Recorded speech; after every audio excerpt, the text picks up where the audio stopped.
Welcome back, everybody. I am the Jimmer. This is the Propane 1 million RP King of the Hill Championship. This is going to be episode 56, featuring the X10 Venom by a Lemming.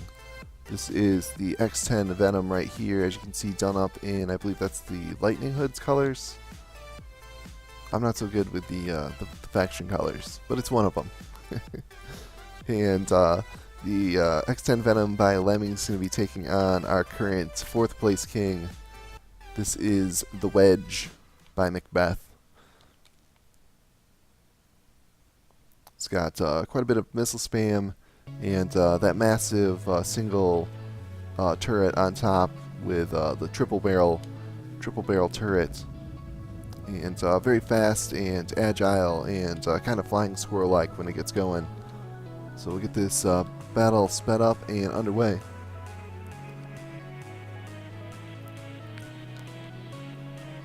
can see both entries gaining altitude and firing missiles. Go ahead and hit the matrix mode right there and get an idea of, it looks like,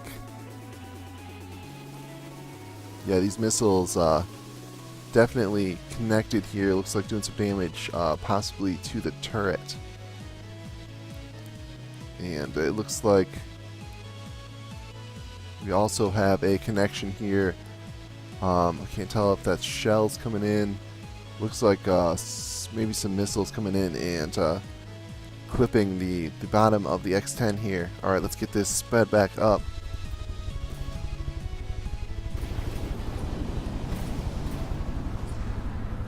Yeah, X10, I see lots of explosions going on there. Looks like those are missile connections. Let's get a damage report. X10 down to 93%, Wedge at 99%.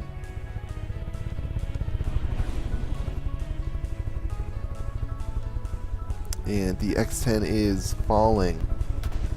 Taking another missile there as it hits the water. Should have enough resources available to repair. I'm not sure if it has enough repair bots to be able to get these repairs in before the Wedge comes through and gets another attack run. Oh, looks like the Wedge is faltering there, or maybe just doing a little juke in its flight path. Oh, and here we go. Got a massive missile strike coming in on this stationary target. And yeah, just a ton of damage there. You see EMP and explosion, and possibly some frag. We definitely saw frags earlier. X10 getting lit up. Let's get another damage report. Oh yeah, there we go. AI dead. So another quick win there. The Wedge able to knock out the X10 in the first battle. We'll get this reset, get the second battle underway.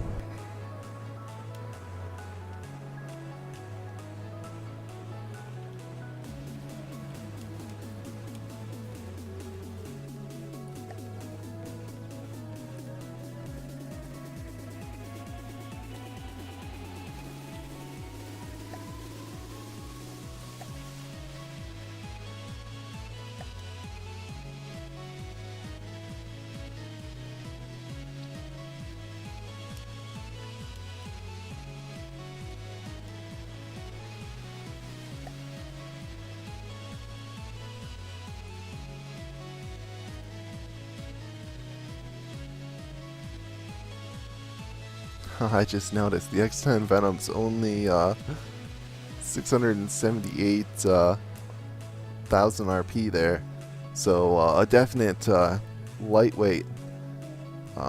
It's, you know, the max RP is obviously 1 million, so a Lemming's way under that there. So definitely room to expand on the X10, or possibly strip it down a little bit and have 2 of them. That would be something interesting to see.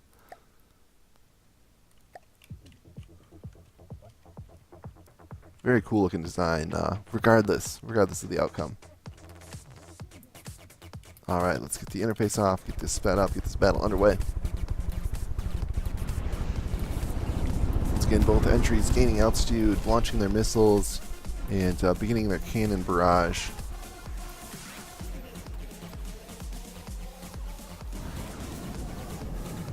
Alright, I think I saw what happened there. It looks like the wedge is firing heat rounds. It's got the oh, it's not the splash head. What is it? The I forget the name of the part, but it causes the rounds to use all their explosives to generate streams of copper that bypass shields and can go straight through armor and immediately detonate certain blocks. I believe they immediately take out shields and ammo blocks if they hit them. And also some of the advanced custom cannon parts are also immediately destroyed by the heat rounds, and that can chain react and do a whole lot of damage.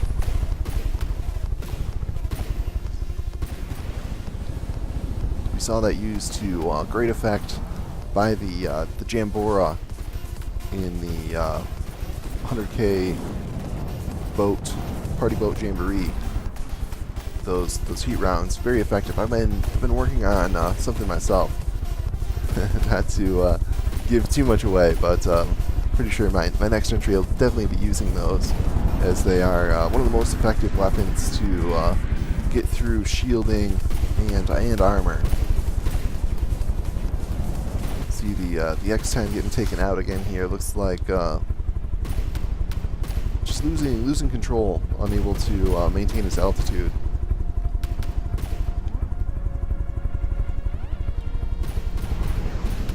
Yeah, X10 all the way down to 77. Wedge taking some damage this time at 93%.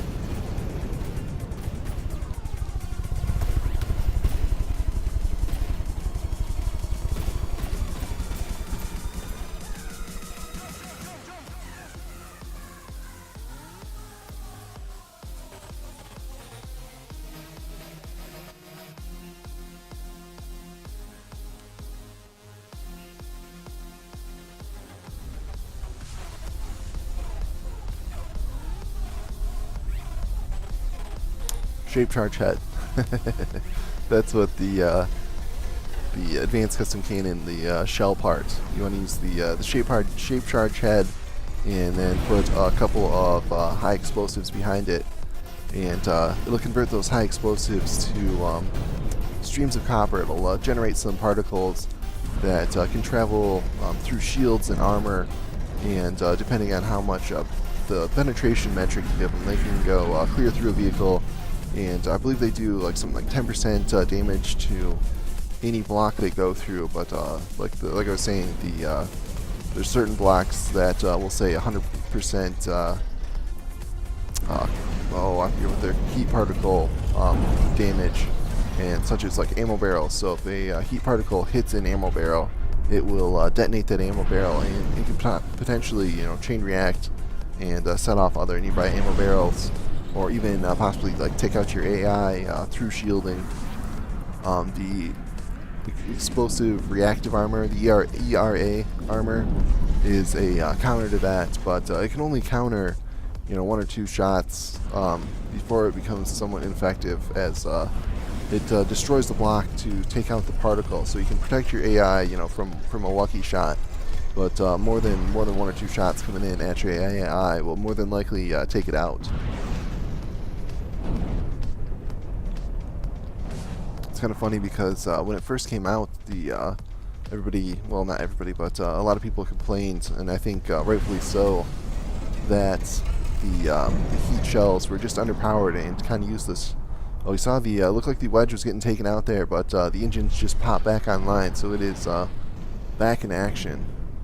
But anyway, a lot of people felt that the heat rounds were sort of useless, and really they were compared to the explosive inertial fused rounds. But since the armor update, where layered metal armor has become a lot stronger, especially against explosive damage, the heat rounds have really come back and are one of the best rounds to use right now, at least in a competitive sense. against like normal campaign enemies, you don't have to worry quite so much about the stacked deflection shields and the really heavy armoring.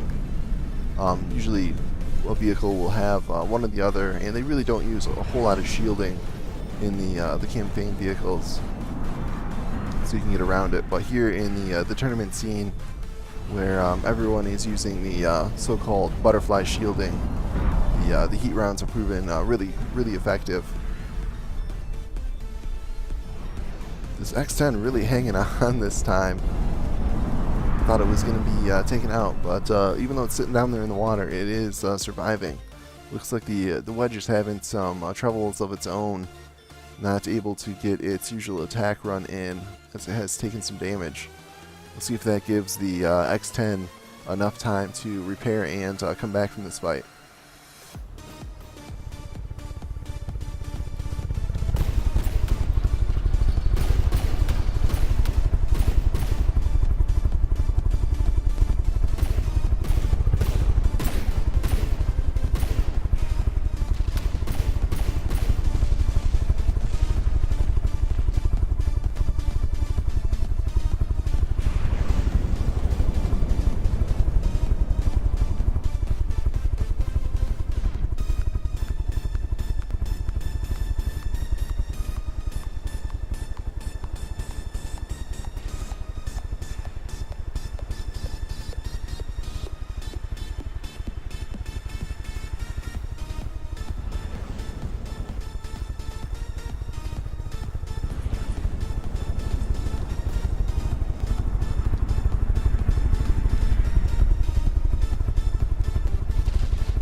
And that's the end of this episode. Congratulations to Macbeth. The wedge is successful in defending its position on the hill. And condolences to Lemming. The X10 gets defeated again, unfortunately. But we'll see it in one more battle here. It's going to be taking on the Eternal Night by Menti. That's going to be in our next episode. So if you're enjoying these battles, go ahead and click on that subscribe button. And I'll see you in the next video.